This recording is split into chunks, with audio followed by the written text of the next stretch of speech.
श्री गणेशाय नमः. शुभ कार्याची सुरुवात किंवा कुठलीही पूजा असो, प्रथम गणरायाची पूजा केली जाते. लहान मुलांपासून मोठ्यांपर्यंत सगळ्यांना वेध लावणारा बाप्पा लवकरच घरी येणार आहे. त्यामुळे सर्वत्र गणेशाच्या आगमनाची जोरदार तयारी होत आहे.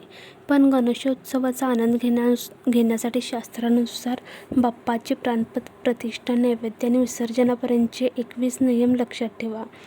नियम 1. घरात गणपती बाप्पा आणताना घराच्या मुख्य दरवाजावर यजमानांच्या पायावर दूध पाणी घाला. त्यानंतर त्यांचे औक्षण करा.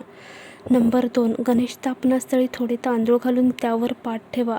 त्यानंतर त्यावर बाप्पाला ठेवा. एक लक्षात ठेवा, मूर्तीचं मुख वस्त्राने झाकलेलं असावे.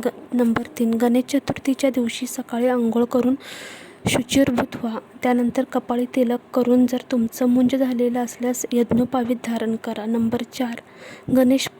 गणेश प्राणप्रतिष्ठेच्या आधी घरातील देवतांची पूजा करून घ्या. नंबर 5. बाप्पाची प्राणप्रतिष्ठा करताना त्याच्या मुखावरील वस्त्र काढून ठेवा. नंबर 6. बाप्पाच्या मूर्तीच्या उजव्या बाजूला समई, निरांजन, उदबत्ती, कापूर इत्यादी ठेवावे. नंबर 7. गणरायाच्या चरणी लावण्यात येणाऱ्या दिव्यांना गंध, हळद, कुंकू लावावे. नंबर 8. बाप्पास समोर विड्याची 2 पानं, त्यावर सुट्टे वैसे, सुपारी असे 5 विडे ठेवावे. नंबर 9. बाप्पासमोर मोदकाचे नैवेद्य दाखवताना त्या ताटाखाली पाण्याने चौकोनी मंडल नक्की करा.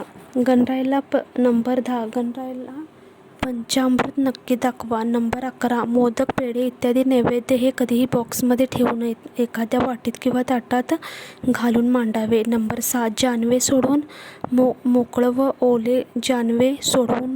ओले करून पूजेसाठी तयार ठेवावे. नंबर 13. बाप्पासाठी कापसाचे 21 मण्यांचं वस्त्र नक्की करा. नंबर 14. पूजा करताना यजमानांनी उपरण सोहळं घालून पूजा करावी. पूजा करताना स्वच्छ आसन असावे. नंबर 15. बाप्पासमोर पूजेसाठी तांब्या, ताम्हण, पळी इत्यादी भांडे स्वच्छ लग करून छान मांडणी करावी. नंबर 16.